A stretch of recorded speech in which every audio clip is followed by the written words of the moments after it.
Em algum momento da nossa vida, nós vamos começar a nos preocupar com o nosso esquecimento.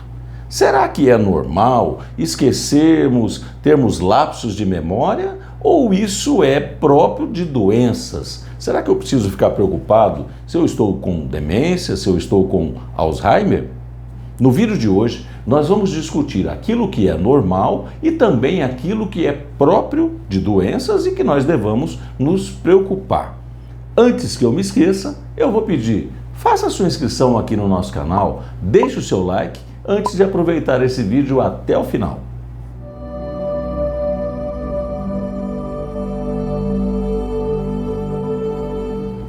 Nós vamos dividir o vídeo de hoje em duas partes. Nessa primeira parte, nós vamos discutir aquilo que é normal, aqueles esquecimentos, aqueles nossos problemas de memória que fazem parte do dia a dia e não estão ligados à doença. Na segunda parte do nosso vídeo, nós vamos entrar propriamente dito nas doenças, principalmente nos quadros demenciais. É normal nós diminuirmos a memória com o passar da idade. O importante é nós sabermos o quanto isso é normal e quando que nós precisamos nos preocupar com essas falhas. Um outro fato também normal é a distração. A distração é aquele fato que acontece porque nós fazemos algo e não estamos prestando atenção nele. Cadê minha caneta? Ah, tá aqui. O bloqueio também é um fato que nós devemos deixar para lá. Ele pode acontecer com qualquer um de nós em qualquer idade. É aquela resposta que estava na ponta da língua, mas nós acabamos por esquecer. Isso é completamente normal. Em algumas ocasiões, nós temos ideias que nos parecem ser absolutamente originais. Fomos nós que pensamos naquilo e está tudo perfeito. Porém, nós esquecemos que aquilo foi fruto de algo que nós lemos anteriormente, ou ouvimos, ou assistimos num filme, e isso se chama má atribuição. Inclusive, é tema de alguns plágios em trabalho científico. É comum a muitos adultos terem lembranças perfeitas de suas infâncias, de fatos que aconteceram nas suas infâncias. Porém, às vezes esses fatos são frutos apenas de um fenômeno chamado de sugestão. Aquele fato, na verdade, não aconteceu exatamente daquela forma, mas foram-se criadas tantas sugestões, tantas influências, que aquilo permanece na mente do adulto como o fruto da sua imaginação e é perfeitamente normal. Mesmo a memória mais nítida de um fato, ela não é exatamente uma foto sem retoques do que aconteceu. Os fatos, quando eles acontecem e que nós evocamos as suas lembranças, eles passam pelo crivo do nosso preconceito, da nossa razão. Portanto, aquilo que acabou de acontecer pode ser contado, pode ser lembrado de uma forma que vai ficar mercê da nossa interpretação. E aí esse fato se dá o nome de tendência. Por último, um fenômeno que é bastante comum acontecer e não é doença é a persistência.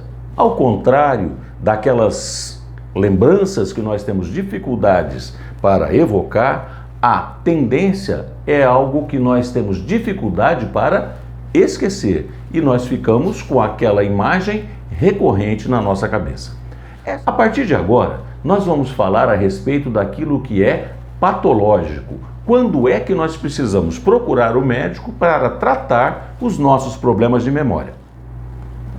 Basicamente, nós temos dois tipos de memória, que é a memória de curto e a memória de longo prazo.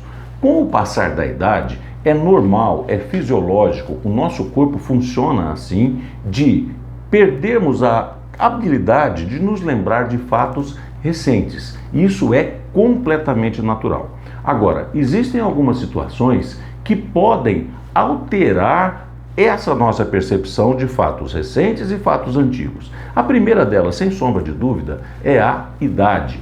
Com o passar da idade, o nosso declínio é natural. Agora, existem situações chamadas de doença, como a depressão, a demência e alterações cognitivas que fazem com que nós acabemos por perder essa nossa capacidade de memorizar os fatos. Conforme nós citamos no início, nós listamos 7 pontos que são absolutamente normais para qualquer um de nós em qualquer idade. Porém, para nós descobrirmos aquilo que é a doença, vamos estabelecer uma regra. A idade, ela provoca por si só uma queda da nossa capacidade de memorização, da nossa memória. Portanto, se eu tenho alguns lapsos de memória decorrentes da idade, como por exemplo, eu esqueço o nome do meu vizinho, eu esqueço um programa de computador, como é que ele se chama, onde é que ele está, isso é completamente normal, desde que eu não tenha interferência na capacidade de fazer as coisas que eu faço no dia a dia, de executar as minhas tarefas com correção. Isso é natural. Agora, isso é diferente de eu ter um comprometimento cognitivo leve, que é o que nós vamos falar em seguida. Ela se assemelha bastante com as perdas de memória que acontecem com a idade. Nela também, a capacidade de fazer, de administrar as atividades do dia a dia está preservada. Porém, as pessoas que têm essa condição precisam fazer um diagnóstico precoce, porque nós sabemos que em 3 anos a possibilidade dessas pessoas desenvolverem um quadro demencial grave, ela é muito alta. E nós vamos, no decorrer do vídeo, identificar os sinais e sintomas que nós precisamos ficar alerta para fazer o diagnóstico precoce desse estado. É comum nos consultórios médicos as pessoas chegarem por si só e falarem assim: doutor, eu preciso de um remédio porque eu estou com perda de memória. Se a pessoa chega com essa consciência da perda da memória, ela dificilmente tem um quadro demencial. Dificilmente ela tem uma doença fazendo com que ela perca a sua capacidade de memorização ou a evocação das suas lembranças. Geralmente isso não está ligado a um quadro demencial. O quadro demencial, ele se caracteriza por ser rapidamente progressivo e impedir a pessoa de que ela faça as atividades rotineiras do dia a dia. É aquela senhora que está fazendo a comida e esquece o fogão aceso, ele não consegue seguir uma receita médica, daí a importância do médico estar atento se tem alguém para que interprete aquela receita, administre os remédios na hora certa, porque a pessoa com quadro demencial, ela não tem a capacidade de seguir passo a passo, mesmo que aquilo esteja descrito em um papel. Quando nós falamos de demência, a mais comum delas é a doença de Alzheimer. Porém, existem outras características etiológicas, outras causas de demência. Existem demências vasculares, que são aquelas ligadas principalmente ao nosso sistema cardiocirculatório. São aquelas pessoas que têm hipertensão, colesterol alto, triglicerídeo alto, diabetes e que não tratam. E isso faz com que os vasos cerebrais venham perder a capacidade de transportar o sangue e isso vai fazer com que determinadas áreas do cérebro acabem sofrendo exatamente por não ter esse aporte sanguíneo. E daí gera um outro tipo de demência, por exemplo, a demência vascular. Vocês se lembram, e daí já é um teste, vocês se lembram que eu disse que as pessoas que têm consciência da sua perda de memória, geralmente elas não têm demência. E onde nós percebemos também uma perda de memória que é bastante parecida com a demência, é exatamente nos quadros de depressão. A depressão, ela pode nos levar a esquecer os fatos, e isso faz com que a capacidade de desenvolver demência seja maior. Em outras palavras, a pessoa com depressão, ela tem uma facilidade de desenvolver uma demência no futuro e vice-versa. Às vezes a pessoa tem depressão porque está percebendo que está ficando com um quadro demencial. E isso é bastante grave e nós vamos falar dos sintomas que podem nos ajudar a fazer esse diagnóstico mais à frente nesse nosso vídeo de hoje. Vamos fazer um teste bem rápido para saber como é que anda a sua memória? O que eu falei lá no início do vídeo? Para fazer a sua inscrição.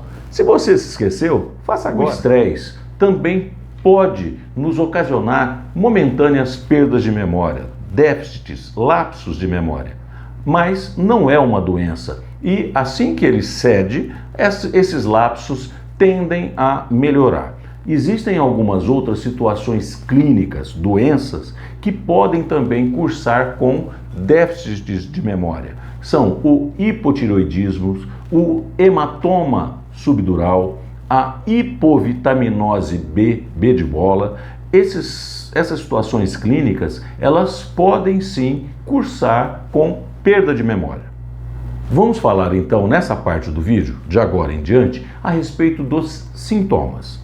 A psiquiatria fala para a gente, para nós prestarmos atenção a respeito dos sinais de alerta. Então o médico, na hora de uma consulta, ele deve ficar atento para esses sinais de alerta e procurar causas que podem estar relacionadas a fenômenos normais, causas de doenças, nós falamos do hipotireoidismo, da hipovitaminose, ou uma demência propriamente dita, ou uma doença que cursa com perda da memória.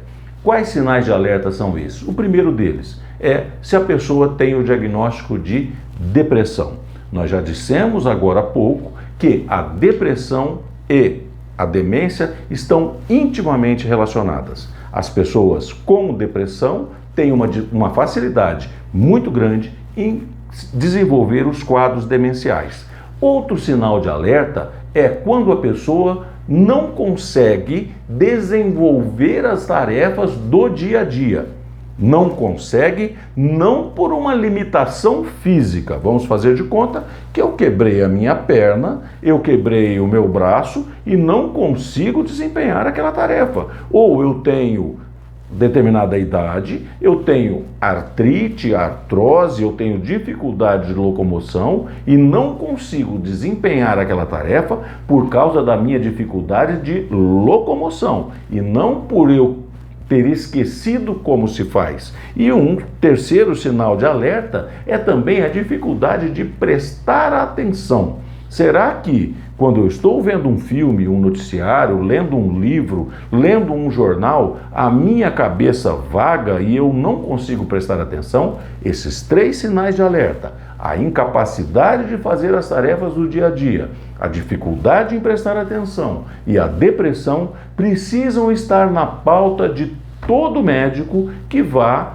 investigar os déficits de memória na população. De posse desses sinais e sintomas que nós já descrevemos aqui, o médico tem como fazer o diagnóstico dos quadros demenciais, seja através de exames de imagem, como a ressonância magnética ou a tomografia computadorizada, ou por testes funcionais. Fazendo isso, o paciente pode ser orientado a usar medicamentos, inclusive, que retardem o aparecimento dos quadros demenciais. Eu espero que o nosso vídeo tenha servido de alerta para que nós não deixemos passar despercebido esses fatos que podem concorrer para fazermos o diagnóstico rápido, preciso e assim iniciarmos o tratamento precoce das pessoas que estão tendo um quadro demencial bem logo ali na nossa frente. Se você gostou desse vídeo, deixe o seu like.